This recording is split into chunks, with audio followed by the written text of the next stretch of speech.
Good afternoon, everyone. Thank you for coming out on this absolutely lovely Sunday afternoon while the Eagles are playing. And I thank you for your time and your concern for the community. Yesterday, Neighbors Helping Neighbors had this wonderful community event. I was there representing NAACP because I am their vice president besides doing this and 74 other things that I do. And so that was a lovely afternoon. And at the end of the afternoon, there was like this 4-minute hurricane that happened there. And after that, there was some exercising happening, which I participated in. So I'm a little sore today because and it let me know where I need to go in my exercising during canasta playing with my girlfriend. I hate the surprise exercise piece. And yeah, the shoulders and back up here need some work. But anyway, I want to start off with I'm not even really bothering because most of you are so active anyway on civics, but just some notes and ideas that I have. One thing is the survey the communication survey for the school district that I was going to present at the first communications meeting. I was talking with Lucy Klain, president of the school board, and she suggested, which I really agreed with, we should wait until the new superintendent comes in. Mm-hmm. And that just seems to be a better plan because the current superintendent, I might as well talk to the wall. And then I'm reading the chat, so I get distracted. Sorry. Yeah. And so there's that. So the survey is still open. If you have, a listserv of any kind in the area, if you would send that out, I would be really appreciative. Speaking of the new superintendent, some things that I think have to be put, some things that have to be put to his attention, I think first are climate change. Our school district has absolutely blinders on when it comes to the environment. Not only are they building a new middle school that has nothing to save energy or to be anywhere near green, they're also planning on cutting down 500 old growth trees. So I think we have to put it in a more global way rather than just focusing on the 500 trees, because then it makes it too NIMBYist. And I think if we do this in a more global way, and I think we can get students with this, but that would have to be getting some buy-in, finding out which groups, which organizations are in the school district for students, what their things are. So maybe the ISC can help us with that, the Inter-School Council. Also transparency and accessibility, which goes to our communication survey, and hiring a diverse staff. Interestingly, they just published in the patch, they put, the list of all the new staff at the school district. And there were it looked like there were about 30 people and very few. Yeah, thank you, Janice. And I think that's something that has to be brought up more. I know somebody is starting an organization that will help support teachers of color. And that is, with housing in the area, with just having support groups with other teachers of color, because if, like Gladwin has one teacher of color,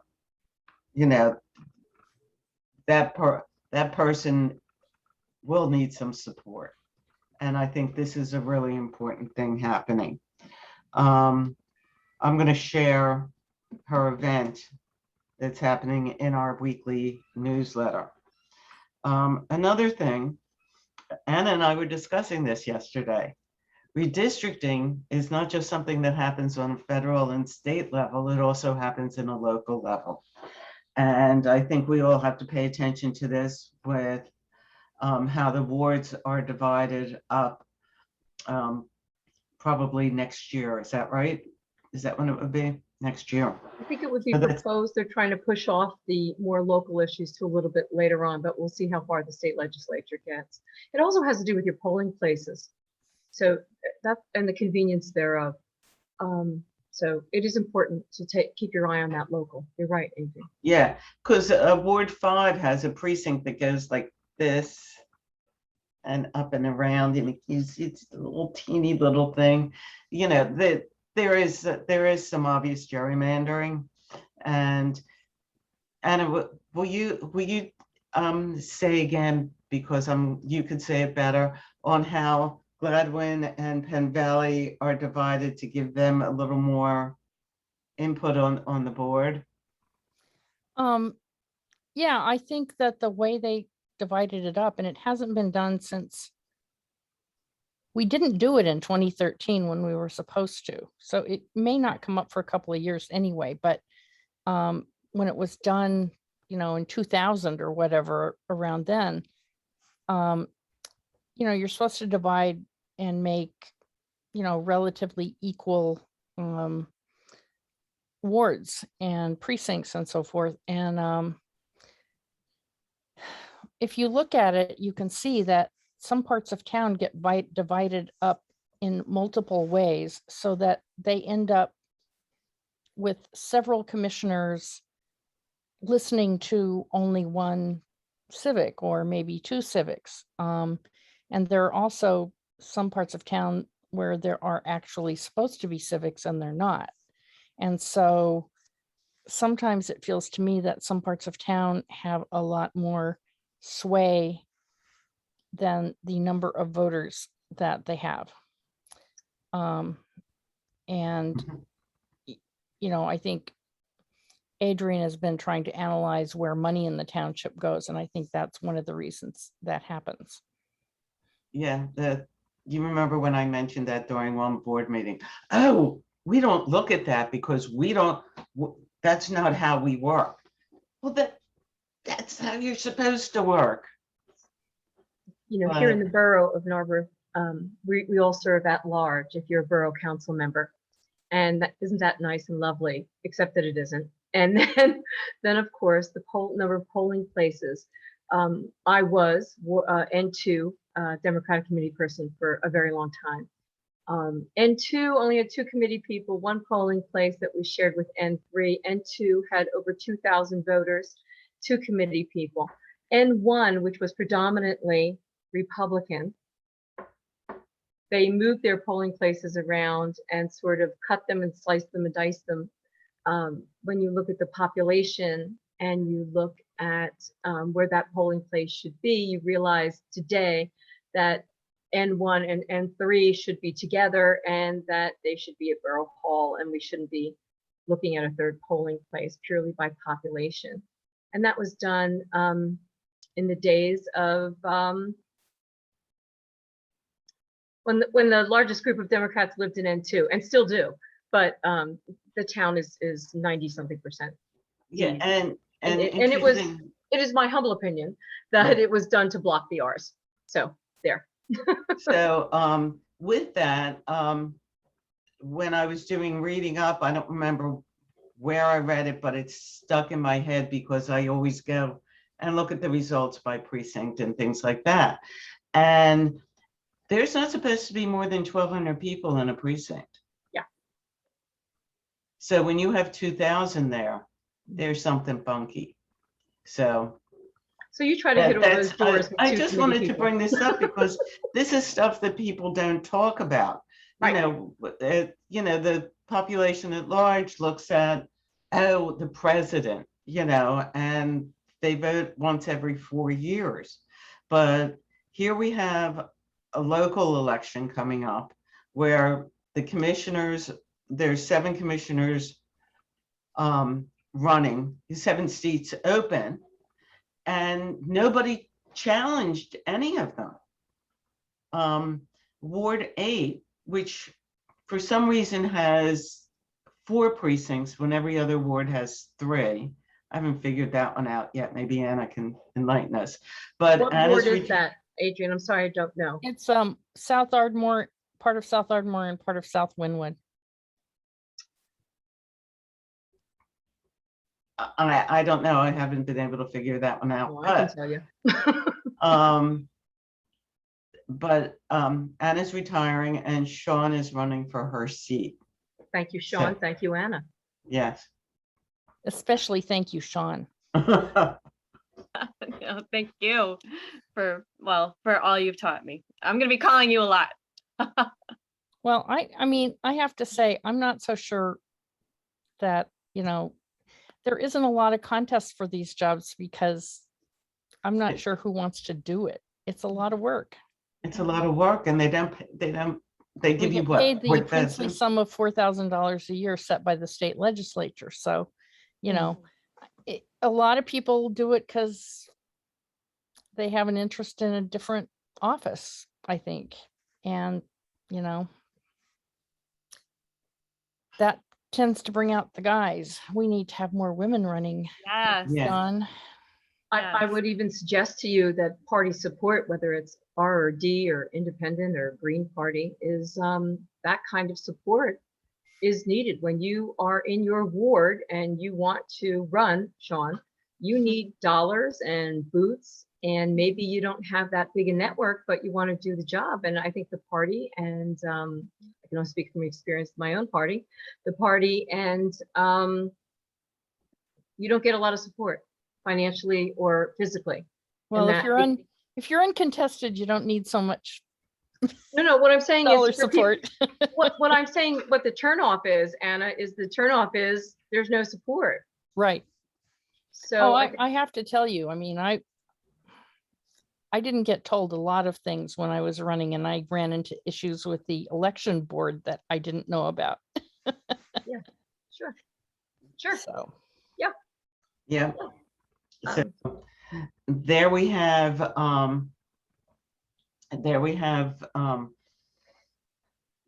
of the things that we'll be working on that are hyper local, and that's just a tidbit.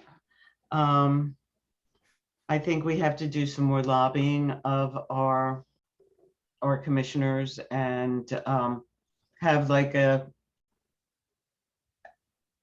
even just a letter writing campaign, or maybe just do petitions, because it seems like once the 2020 election passed, everybody said, oh, now I can breathe. But what they don't realize is that, no, you can't. You have school director elections. You have judges. The judge elections that are coming up are just really important. And there is a forum that the PA Modern Courts is doing tomorrow evening. Wait a minute, let me find that. While Gigi's talking, I'll look for it, and I'll put the link in the chat so you guys can do that. It'll also go out in our newsletter.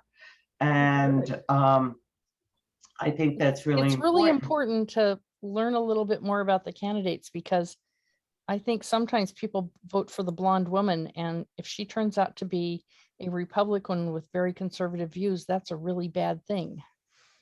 Yeah, and I will admit that I was one of the ones, I didn't know who the judges were. Really, I didn't get much information on them. I didn't spend the time. I mean, when the league used to post this stuff in the newspaper, it was nice. The league, you have Vote 411 where you can find out vote411.org, and then you fill in your address and everything, and it'll give you which candidates. And so there's information about the judges there. That's really important. But I would go and I'd vote for, I'm like sad to admit this, but I would vote for women and Jewish names. And that's how I would do it. And then I discovered that that is not a really good prerequisite at all, at all. So, you know, it's been a gradual increase in knowledge and stuff that has happened. And it's not easy to get the information. It really isn't. No, but Vote 411 is very helpful. And the more people that know about that, the better. And but I'll be sharing out the newsletter with the link to that. But the judges run for a 10-year term. And that's so it's a very political race for that first 10-year term, specifically during the primary and the general election. But once they're elected, it's they got this cushy job, and I don't think all of them would actually say that It's not all cushy. but It's hard work. But once you're in, you get retained unless you do something like get convicted of a crime. right, and that crime is publicized. But so when your 10-year term is up, you get to go on the ballot. If you say, I want to be retained, you get to go on the ballot, and it says your name and yes or no. It doesn't say your party or anything else like that. So, and it's also a separate page on your ballot. So most people, even if they do happen to come out to vote on an off-year election, or odd-year election, not off-year, an odd-year election, they can miss that page with the retention elections. There is a bill in the assembly to change that, so it's part of the ballot. It'll save the county's money printing. And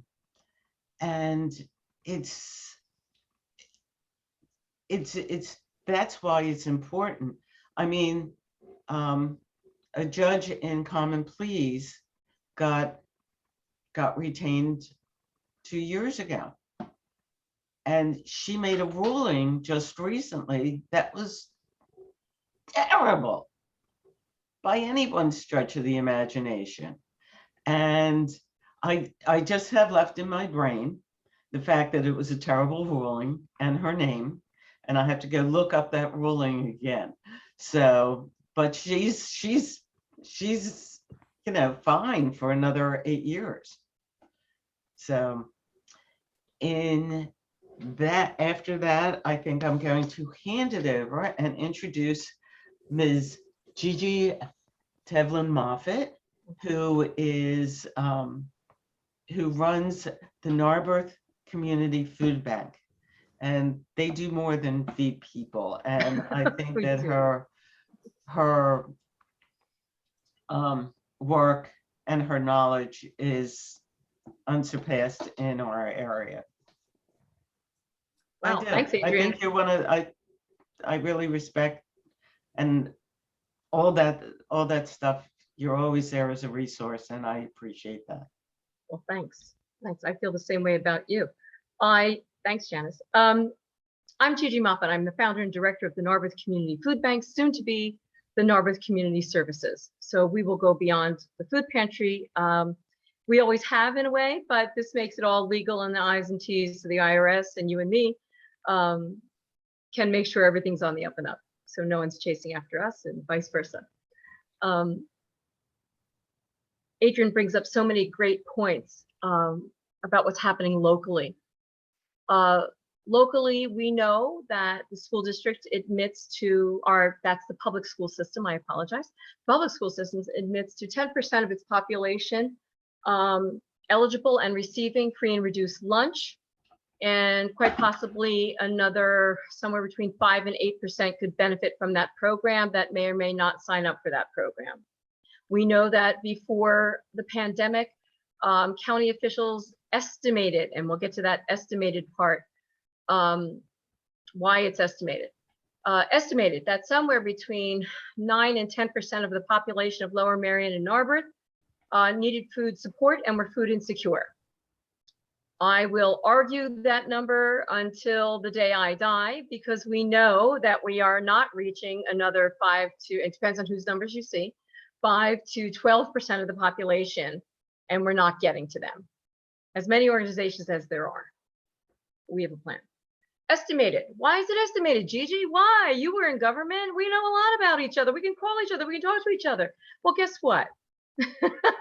Our good friends in Harrisburg in the legislature, and that includes our own state representatives, that includes our own senators, have not enabled the agency that keeps numbers to track the information by zip code or even by county, sent back to the county or zip codes or local government as to who is receiving, who, not by name, but purely a number, and broken down by age. Who is receiving, who could be receiving additional food support and other types of support. It is not sent to us. In 15 years, as I've screamed and screamed, they will not send it. They have not sent it. And it's just until Build Back Better across the county have we come to the conclusion that no one is getting that information and that it's all sort of estimated. We need advocacy at the State House. So whether your representative is Tim Briggs or Mary Jo Daly or Pam Delicio or Mr. Vitale, the reality is they need to start advocating on behalf of our community. And our state senator needs to absolutely come forward and get us the information. They're the only ones who can. This county, Montgomery County, has an organization called Montgomery County Anti-Hunger, and that's just an organization that keeps us informed and connected to each other. So if I have a question regarding those numbers or regarding where do I get the best price for brown bags, it's sort of a collaboration. They actually, during the pandemic, were the filtering system to bring federal dollars into organizations like mine. You should know a few things. This is a lot of information, and you can always find me, and I'm willing to clarify or add information or take questions. Feeding America, Bill Abundance, Montgomery County Anti-Hunger, Share Food Program. None of these organizations provide dollars back to your local organizations. They do not do that. They cannot do that. They will not do that. There is no definition of food pantry versus soup kitchen versus shelter. None. So no definition. So you don't know what you are responsible for as an organizational leader like me. In providing refrigeration, I do, because I was in the restaurant business 1,000 years in a day. And I ask a lot of questions. And so I was well aware of what my responsibility and what my heart says is my responsibility to my community.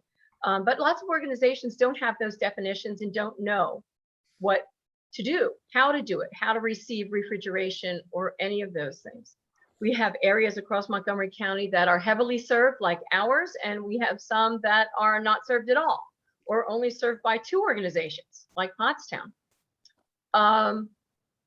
There is no understanding of equity, viability. We don't have it. However, and in the opposite side of that coin, I could make the case that we don't want that, because that limits organizations like mine to how they can be directly responsive to the communities we serve.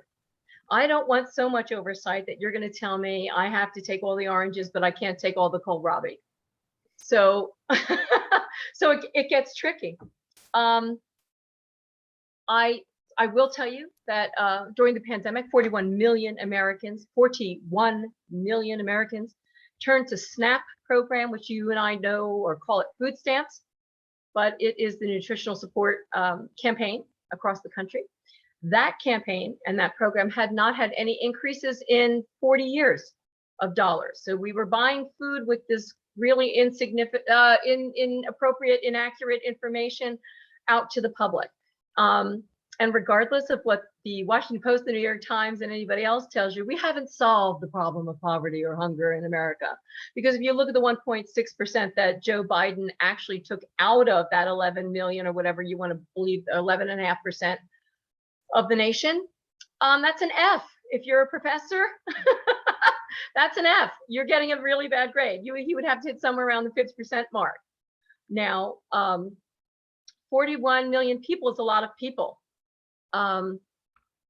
Organizations, regardless, I think, during the crisis, and I will say there was a very severe crisis, May, June, and July, where the state and federal government were absolutely, if you wanted to have a food bank in your driveway or a food pantry or food distribution, they were going to give it to you, because we don't have clear and accurate data as to where the pockets are, because lots of agencies aren't sharing that information. That's a problem. Higher authority agencies. We are at Narberth Community Foodbank. We do surveys. We survey our guests all the time. We survey our volunteers all the time. We survey the school district all the time, because information is power.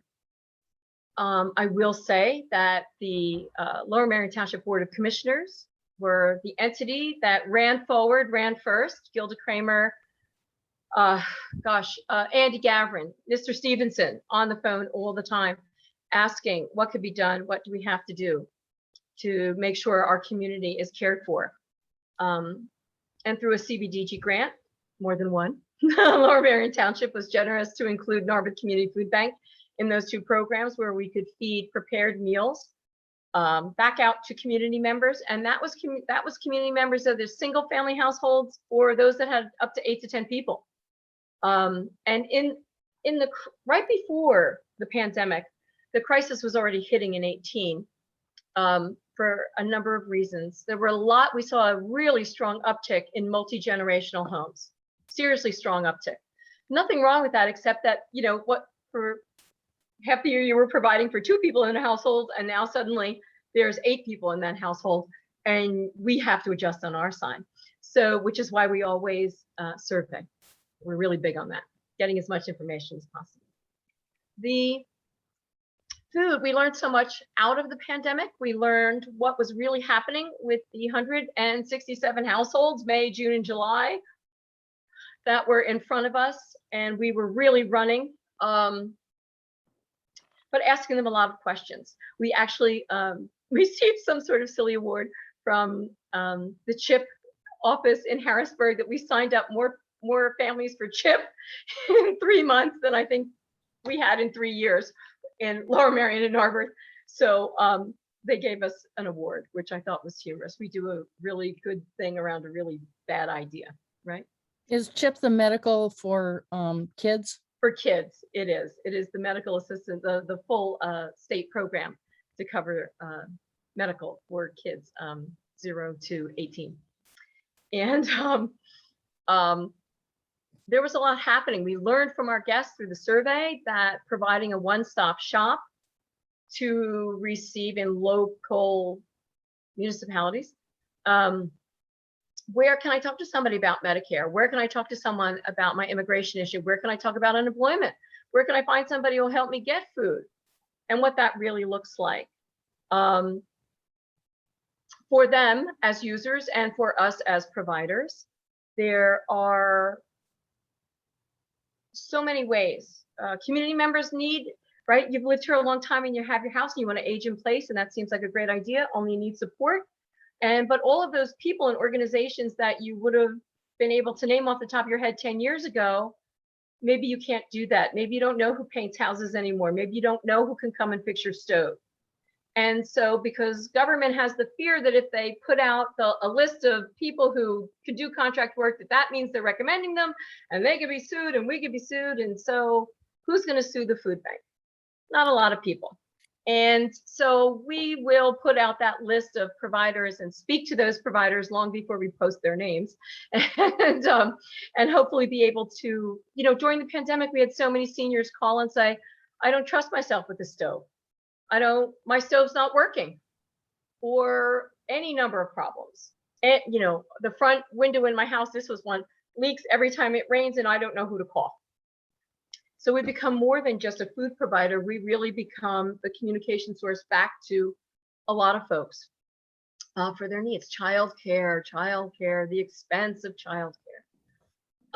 Very few in our area are 501c3s. Lots of them are religious based, but there are very few that are 501c3s, which means they're not allowed to discriminate by any recollection of the word discrimination. so there. And if they are out there and they have room, they're very expensive. To Joe Biden's credit, President Biden's credit, that tax credit is going out to folks, and that is helping families a lot. That is a lot of relief. I believe that they will push very hard to, the House will push to make that a permanent piece, that $200 a month will come back.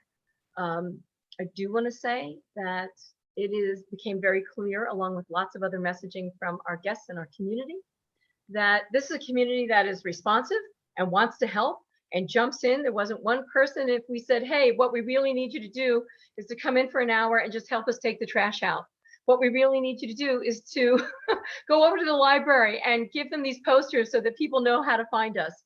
And people did all of those things that we asked of them. And the community volunteerism here, knowing what's happening, it's not just in Philadelphia or Pottstown or Norristown or wherever else people generally name. I also want to debunk the myth that this is just an issue for our friends in Ardmore. It is not. The largest increase of people at Narberth Community Foodbank has come from the Bala-Cynwyd corridor. And it is an equal and honest process where people don't have enough to eat. And to that note, I will give you this. It started in 2016. It continued and hit a peak in 18, a 15.9% increase in food pricing. And the reason why there was so much rescue food in the system of food providers like myself and other organizations was because you couldn't afford it. You weren't paying astronomical numbers for meat, astronomical pricing for produce, which are the two largest increase, and they've gone up again, another 5-point-something%. The reason why there is so much food rescue in the system, and it's called the secondary market. The secondary market for food rescue is really flooded, right? There is so much food out there now, and that's because you can't afford it. No one is paying $30+ for a pack of beef ribs. No one is paying the prices for fish, peppers. However, our community growers, our gardens at St. Joe's, in Ardmore, in Narberth, everywhere. All of those gardens, when we said we need culturally appropriate, responsive food, and we gave them the list, how many of these organizations turned on a dime and started growing kohlrabi and started growing bok choy? I'm like, I need more bok choy. I need more kohlrabi. Like, people are asking me, we need more broccoli. We need cold boxes. And the Horticultural Society jumped in and said, here's how we can help you get dollars back to these growers through us, the middleman, to say, here's how you can put together a cold box and we can give you some dollars to do that. There was a lot of effort, and that became crystal clear out of that, was that there is a way to solve hunger in America. And the United States federal government and your state government that claims it has a glut of money left over. Gee, a big surprise, we have so much money. They have all of this money. It means that they're taxing you too much. They're keeping it for themselves at that governmental level, and they can solve this problem. We knew 5 years ago Montgomery County could solve its hunger problem. It did not. It decided not to. That's a problem. And that is a conversation that for the next set of commissioners, or should these commissioners run again, needs to be asked. Lower Merion and Narberth has the largest voting bloc by density. We are the largest contributors to these kinds of campaigns. And we are a united voice as providers. We just had a meeting to form ourselves a coalition, collaborative, to share our voice as one and who we provide for, and to absolutely begin advocacy at state, county, and local level for the changes that need to be made. I'm sure all of you have ideas about what needs to change and how it should change. We are the only organization, so I will tell you this, I went into these countywide meetings believing that we were probably the last organization to work with the school district. Turns out, Narberth Community Foodbank is the only organization that works with their school district across the county. I was embarrassed because I always yelled at our school district for not sharing information, even the basic information, as broad as they could provide it. Turns out that after 8 years of us pushing them to do that, they did do it. And I will counter, because I have to say on this issue, Mr. Copeland has been accurate, responsive, and caring in a way that was not handled before. Always took a meeting, always took a phone call, always was willing to help and put information out. We are the only organization that's on the school district's website now that tells you how to get food, and if you're a parent. And that took a really long time. But when you think about places across the county like Cheltenham, why aren't those organizations working together, even if it's just at the very simplest of levels? We're not asking for anyone's personal information, and certainly most people know this about me. You'll not receive it from my organization. We'll shut the doors before it happens. There has been a lot of requests from the larger organizations, Share, Montgomery County, and others, to give that information. The good news is we have no contract that states that we have to share that information. And of course, if you look at the guidelines from the federal government, it cautions you not to create a database with that information. Senator Casey stepped up and stepped forward after I yelled at him to help me, and he did.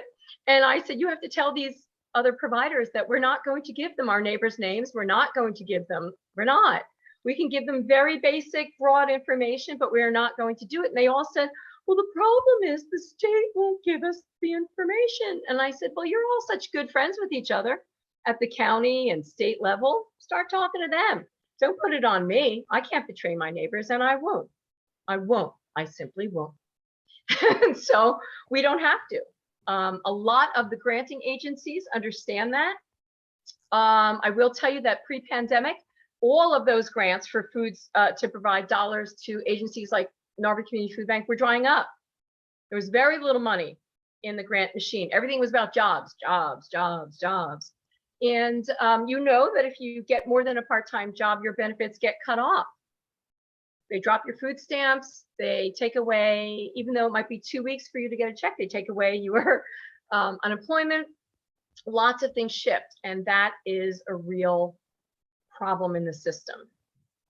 I will say that the next drumbeat you will hear is about housing across southeastern PA. Affordable. Now, people get the word affordable confused with government housing. People,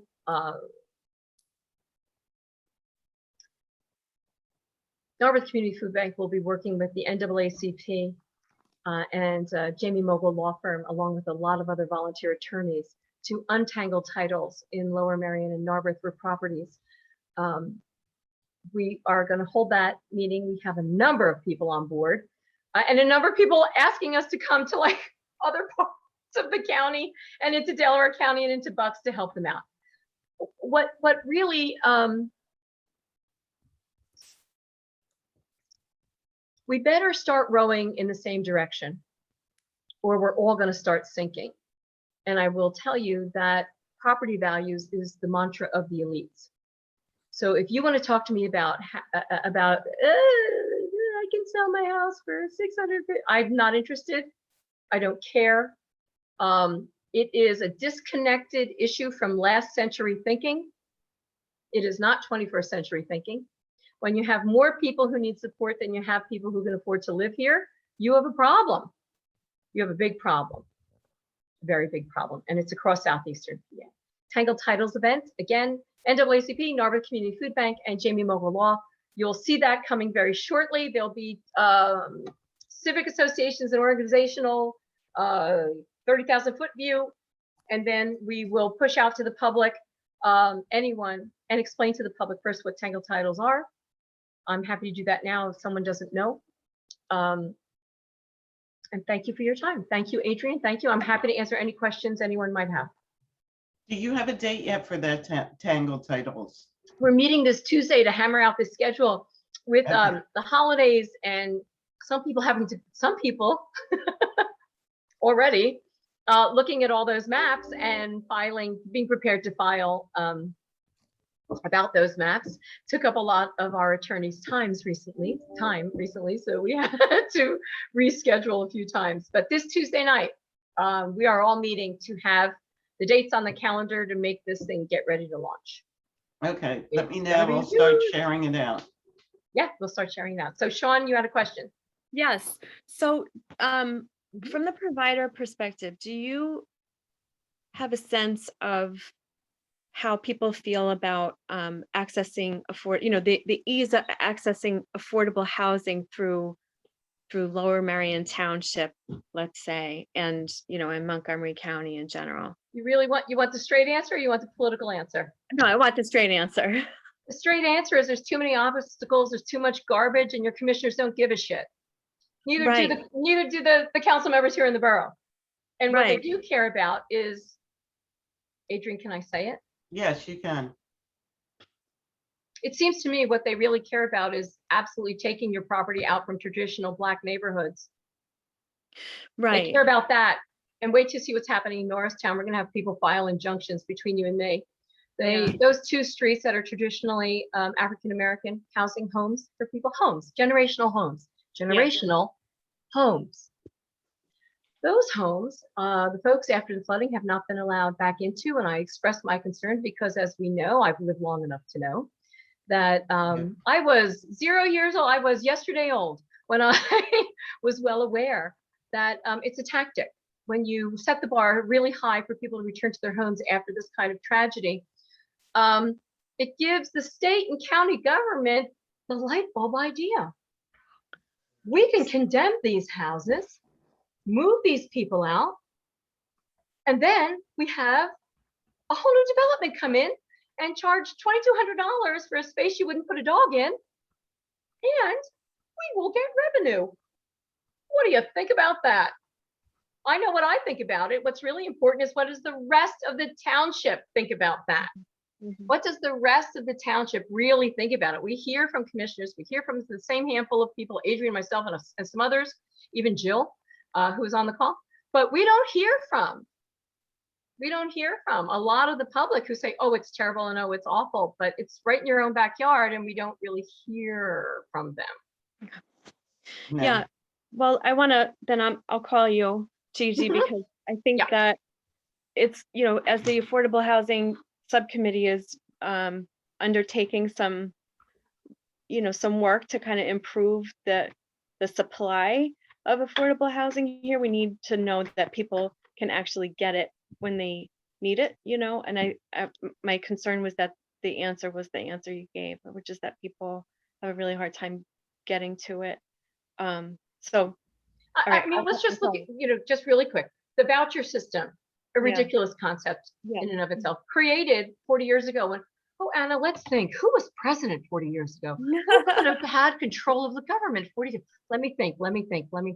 It was, racist policies born out of 40 years ago. I do know from being on a lot of calls with the state, and I don't even know how they got my name, but probably because I'm just a PETA, and they were like, oh, call her, she'll yell at you about it. The Housing Alliance of Pennsylvania, the housing, I can't think of what the other organization is. And now, of course, the federal government has commissioned your state government to have yet another organization to pass out the foreclosure money, of which those hearings were held, I think on the 8th and then on the 14th. And I was at the first round of hearings. I couldn't go to the second, but we don't see commissioners on there. I invited commissioners and I invited borough council members to join us on the Housing Alliance phone calls to hear from across the state what was happening. And then, of course, to hear from the new representative, the director of housing for New York, New Jersey, and Pennsylvania, and to hear what she had to say. None of them, not one of them, none, no one got on the call, no one. And then said to me, gee, can you share with us all this information? And I said, no, your job is to do the homework. That's your job as an elected official. That's your job. And if you don't want that job, that's okay. And they say things like, well, it's a volunteer job and it takes too much time. What is yours? What is my job? Yeah, I mean, Yeah, I have a job, right? Right, exactly. I think there's a real disconnect happening here. And I don't think it's by accident. Anna, you know it ain't by accident. There's a disconnect, right? There's a disconnect. And from your federal, state, county, local governments, there's a disconnect. And I know that members of the public, myself included, and some others here on this call, can be real PETAs. We are PETAs. And we're PETAs because we care about our neighbors and we care about our community, and that we have the same agenda, but we just want to add in. We just want to add in fairness and equity and inclusion. Yeah, that's what we want. And we want policies that reflect that. Because there are a lot of us that believe in that, but there's not so many of us that have an organized approach to how we get that done. But I think it's coming. I have a very strong idea that it's coming, because this just can't hold. It just cannot hold. And I'm very concerned about Lower Merion being so large and just not putting out an honest meeting in response to the housing report that came in. And Narberth didn't even know they were part of a housing report. So there, I'll end it there. Thank you so much. Adrian, go ahead. yeah, I think that Lower Merion was on kind of the right track with the apartment buildings and everything near the train station. The only problem is nobody except upper middle class can afford them. So what happens when you create housing at that price point? You do one of two things. You lock out a percentage of the population, and of course you create a permanent underclass of people who cannot save to buy the home that you're in, Adrian. Heaven should forbid at some point you want to buy that. Somebody local, it used to be called the conversion rate. Realtors would tell you that from apartment buildings converting into home ownership was their bread and butter.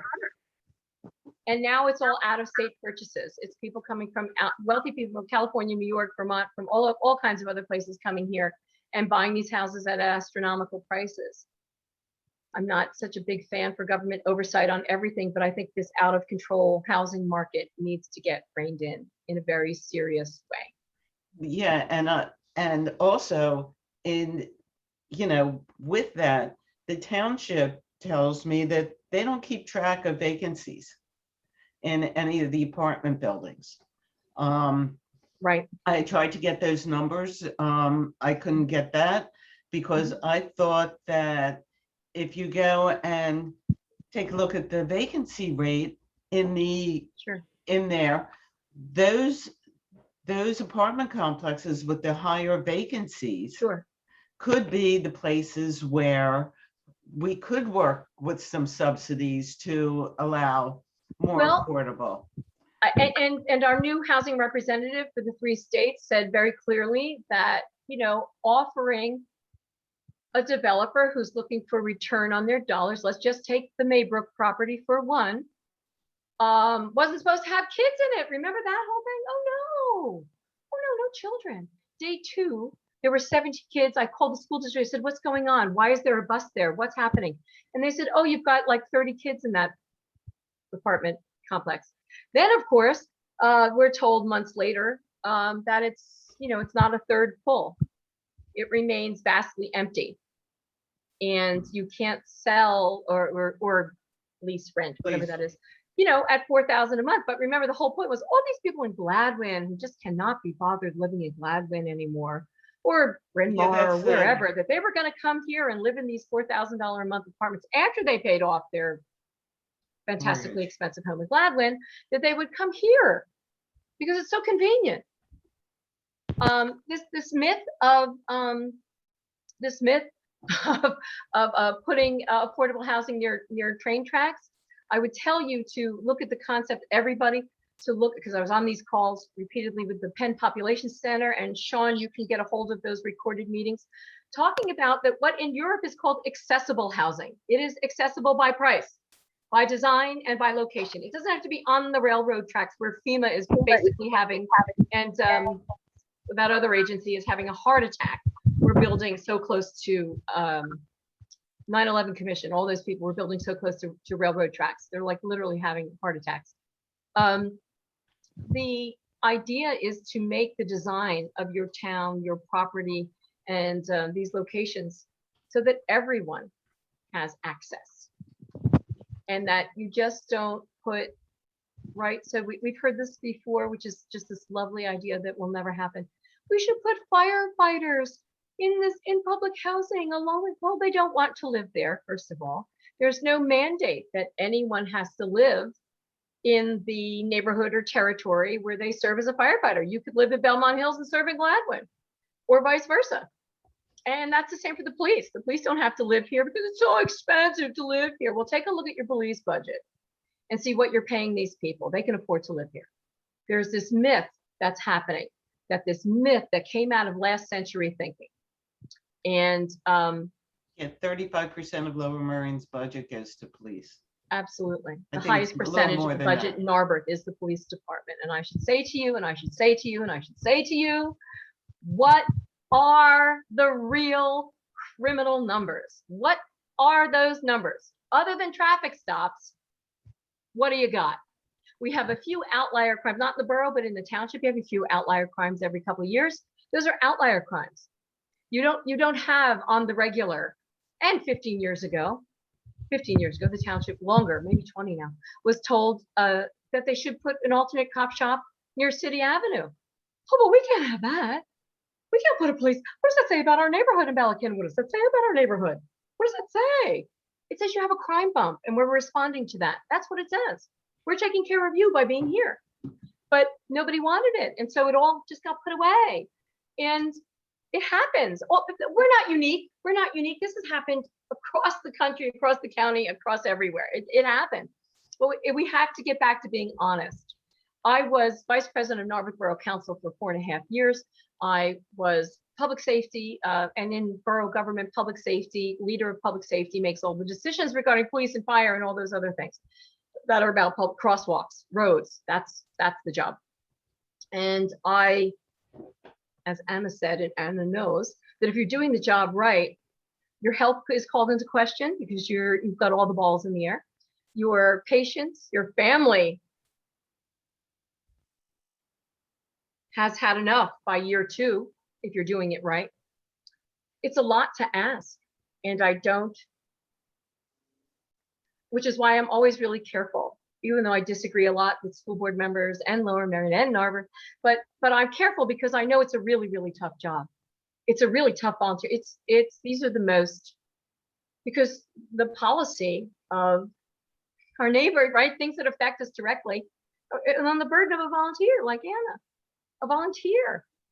And Anna can't vote herself a raise, but your county commissioners can and have repeatedly. Well, I don't think that's the biggest problem because I think there are people who want to do a good job. It's just that it's so hard to get information from anybody. From anybody. Nobody wants you. But there are ways to get it. It depends on what it is. It depends on what it is. But it's very challenging. I think that being an elected official is the best job. When it's great, it is the greatest job you can have, and you're thankful that you were the one in the chair making the decision. When everyone's mad at you, or when something super challenging like budget time comes up, it can be the worst. It can be the worst. But you have to commend your neighbors for stepping forward and doing it, because most times the people yelling the loudest are the people who've never done the job and won't do the job. So I double damn dare you to step forward and do it. Here, it's yours. I'm sure Anna would have loved that on certain days of the week, being like, here, you do it now. You can do it. I thank you for giving me the time and the opportunity. I'm happy to answer any questions anytime for anyone. Yeah. Yeah, Remember that SNAP also does not reward you. People think that SNAP shouldn't let people buy chips and buy those things. And I want to tell you this, we need to do the opposite. We need to give you more SNAP dollars when you make the right decision. We don't need to give you less. We need to tell you that, oh, what? You purchased lots of fruits and vegetables and less meat and less processed food. Here's $30 more. Oh, you didn't buy ice cream and snickerdoodles and all kinds of everything. Here's $30 more. It's either carrot or, right? The incentive program or the punishment program. I think the incentive program is better, personally. Gigi, I want to thank you. It is always interesting to listen to you. It is always educational to listen to you. I thank you. You provide a lot of information back out to this community that really needs a lot more information than it has. Well, and NAACP, League of Women Voters, you name it. But our traditional parties are not providing that information. And it is time for the revolution. It's time for the revolution of information. It is. I like to think of myself as a non-romantic matchmaker. I like to put people together that can make each other better. And that's what I like to do. And that's what I want for Stand Up for Lower Merion, to introduce the community to people like you and organizations like yours, and have them work with you. You know, if somebody's interested in finding their fit, for their public service, that's what I want. That's what I want to do. I mean, like I said, people were saying, I want to help. And we said, could you just come in and run the vacuum around? Yes. They're willing to do it. They're willing to do it. If you can come in and help people fill out all of the damn paperwork that HUD puts out before you can get any rental assistance money, I think a lot of that foreclosure money or something, people can't fill those forms out. No. People couldn't form. I mean, I got to tell you, during the height of the crisis, we were standing with people with tablets in the line as it wrapped onto Sabine Avenue and up to Montgomery. We were filling it out. We had so much time. We had tablets filling it out for people. I mean, the unemployment documents. So we were suggesting, and you'll see this coming forward in the collaboration, that it's one department, one form. Today, you're accessing food stamps and Medicare. Today you're accessing, right? So that's what we need. That's what we really need. And maybe we'll get there. I think right now, out of this whole thing, I think we are on the cusp of real change, of big change, if we can keep the momentum going. So thank you very much, everybody. I'm really good at filling out forms. So if you need that, you can call on me. Me too. But the county, all those agencies at the county are really, really far behind in distributing the funds for rental assistance, to the point where lots of people in Lower Merion Narberth have already been displaced. We have $270,000 sitting there, last I heard. Yeah, and no one there. I asked for a full accounting. I got a broad accounting. I said, no, dearest, I need this by zip code. And they said, you'll have to ask the federal government. And I said, I will. But again, nobody's willing to do that. But you know, we have to do it because we have to stay accountable. It's just the facts. It is. We are past our hour. All right, thanks. And I'll put Gigi's preferred contact information in our next email that will be going out today. And if anybody has any questions, they can contact her. So, but I thank you all for showing up and listening, and have a nice week. Take care, everyone.